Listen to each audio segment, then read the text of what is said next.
Welcome to D Cowboys LA Radio, Episode 10. I'm your host, Eric Trujillo. Today we're going to be covering the win versus Cincinnati, game standouts, and of course, Dak and Romo. Well, I was wrong. I predicted us to lose this game. The main factor for that was I did not think that we were going to game plan the way that we should. I can't say that I have the most trust in our coaches to game plan and attack the other team's weaknesses and cover their strengths. And that's exactly what we did. So here's what I thought we should have done, and which is double team, do everything you can to make AJ Green have a bad game and let anybody else beat you. And that's exactly what happened. We ended up having their other receivers catch the ball, and it just wasn't enough. It took too much time for them to get on the board.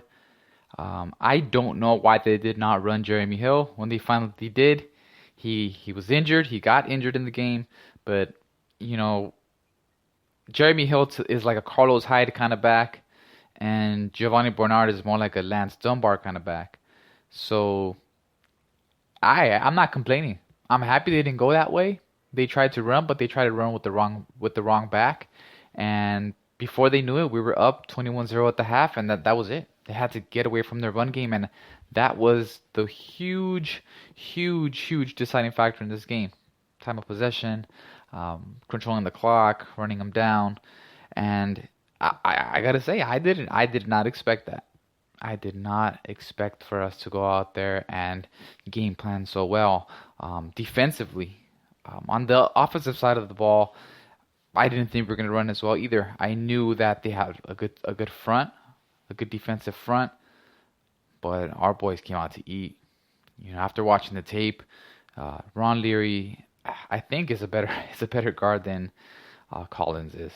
He gets to his blocks and he's nasty. He holds them, and I think this might be a blessing in disguise, because maybe there's some kind of combination next year where we can get Collins to replace Doug Free, get him back as a right tackle, keep Leary at guard. If we can make it work financially, I think that sets us up very well. And then Coach Linehan, I have to give it to him. He designs plays that all look the same, and he runs the read option with Dak and Zeke, and it makes it really difficult for teams to defend that. Zeke is a monster, and Dak has nice ability with his legs. And then when you don't do that, he'll pull it, and he'll play action pass it on you. And I think that they have done exactly what I wish they would do. I'm excited, and I'm happy that they're doing it. And I didn't expect for us to get the win, but that's how it happened. It wasn't magic. They stuck to their strengths. They ran the ball, and our front line was better than theirs. As good as theirs is, we do have the best offensive line in football, and it showed on Sunday. We took it to them, and this is, and I say it over and over, and I hate to be so repetitive, but this is the Zeke factor. As you can see, Alfred Morris did a great job just allowing him to stay fresh, because I knew we were going to need him later to finish off the game, and that was a great. I don't know whose decision it was, whether it be Garrett or whether it be Linehan, but that was a great planning there to just say, hey, you know what? Let's give Morris a chance, because Morris can run the rock, but you can see the difference. There's plays where Zeke would just carry people. There was a play where he carried somebody. He was stopped for 3 yards and carried them for 7 to 8 yards. That's something that no other back is going to do for us. Not Joseph Randle, not maybe DeMarco Murray, but even then, I don't think Demo has that kind of power. And then the one thing that DeMarco Murray never had is that 50-yard run, that burst to just take it to the house. He had it at the beginning of his career, and then it was just gone. And this is why we took this guy. He's a special player, and we're lucky to have him. And this is why we took him. Zeke can help you win games with the run game, control the clock, keep your defense off of the field. But I'm not a full believer yet. I'm not that naive to think that, hey, our defense is great. But I'll tell you what, we are super lucky to see our rookies play well. Anthony Brown is a good DB. He stuck out his right hand on that play where LaFell got the touchdown across him. If he sticks out his left, incomplete. And that's something that he'll learn, but he was right on it. Stick out your left, and it's done. The ball is not going to get there. Touchdown is not going to be done. And Anthony Brown has a good game. He's learning. I'm happy to see that he's actually going to be a good starting caliber cornerback in this league. Malik Collins, he's a beast. This man not only stuffs the run, but he gets after the QB. He's a one tech that could do both. And that's what we've needed, not one techs who just take up space. He takes up space and still gets pressure, which is the best of both worlds. So Malik Collins coming up and Anthony Brown playing well are two things that are really, really, really helping this defense play better. And let's not forget about the man of the hour, Mo Claiborne. He's doing great. And I don't know whether if it's confidence or if it's just fun or if it's health. People say it's a combination of all three. He's playing great.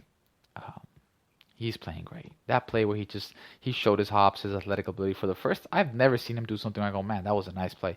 And that play in the end zone where he just took off and batted the ball away from AJ was great, and I'm happy to see him playing this way. So if you can shut down a player with your best DB and then just give him help over the top to ensure that he can play with a little more confidence, fight the short routes and stick with them, it gives him that kind of confidence. You shut down their best receiver. Now they got to go other places. They couldn't run. They had to stay away from the run because they were down so many points. And these are the kind of things that are making the defense play well. DeMarcus Lawrence is good. There was a play where we were watching the game and they said, "Hey, D-Law's offsides." I said, "No, he just got off that quick." We're so used to seeing our D tackles rush because we haven't had a real DN rush. We're so used to having D tackles rush, and I guess Benson Mayowa is not as quick as D-Law is, and he just boom got off the ball. It was nice to see. He was on a snap count. And in the short time that he was in, he did some damage. But I'll tell you what, there's someone that really impresses me and has been impressing me for the last couple of weeks since we signed him, and that was Ryan Davis. I think that kid can get to the QB. He had a sack that was negated, but he can get to the quarterback. So if we can get a mixture of David Irving back, Ryan Davis, DeMarcus Lawrence, and then Mayowa, just, off of just coming in, maybe not being so tired, playing the whole game, maybe he can give us a little more. We might be able to start creating more sacks. We had a whole bunch of sacks, but they were credit to the D tackles. Malik Collins, Terrell McClain, Crawford. Those guys are doing a great job. And Jack Crawford as well. So with those guys, that make sure I'm excited. I'm okay with it. It's a group of guys, and D-Law leading the pack. But we're going to be really tested this week. Andy Dalton is not Aaron Rodgers, and we'll get into that on Thursday. Thursday's show, we'll get into Green Bay preparation. But up to this point, there's things to be positive about. We still have Sean Lee. I still think Justin Durant is a better linebacker, especially in the pass coverage game. If you notice, Durant looks back, sees if anyone's in his zone, and drills to the person that is coming across. Some linebackers just stay in their zone, and that's not going to do any good, because as soon as he passes you and finds a hole in the zone, it's going to be a completion. And Durant looks back to his zone, sees a receiver or a tight end coming into his zone, and he gets to that spot before the receiver gets to the spot or the tight end gets to the spot.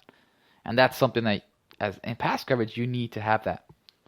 So there's things to consider. And then, of course, Byron Jones over the top. That was a great play. He had his little Sheriff two-gun celebration. We're coming along. We just got to keep it going, keep it rolling, and keep running the ball. And that's what it was. So I was wrong.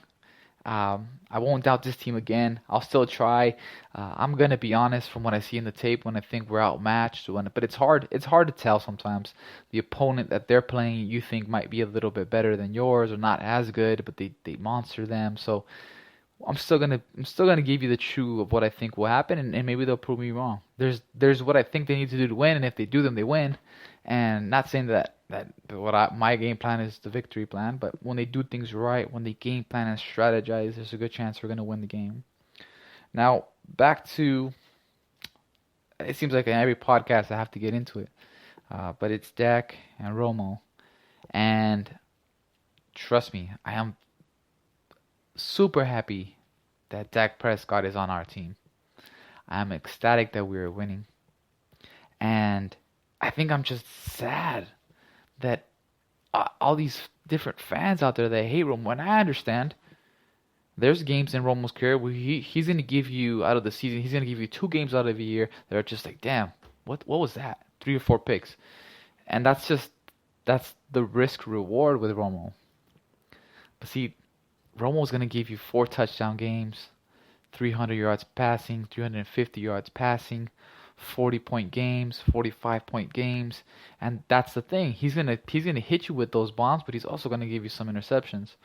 And that's where you give and you take. And I understand that. Fans are mad at that. Fans are mad that his 2 playoff wins only. Fans are mad that he's never been to the NFC Championship.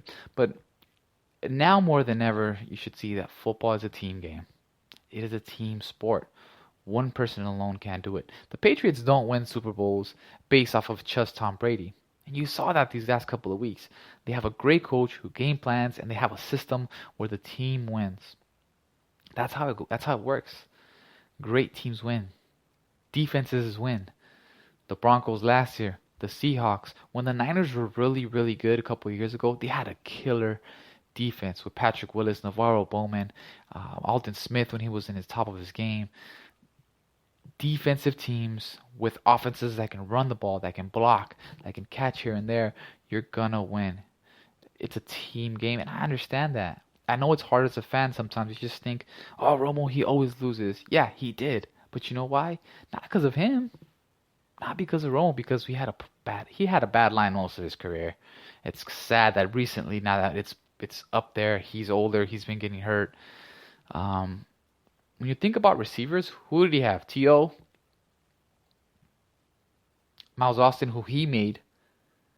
He made Miles Austin.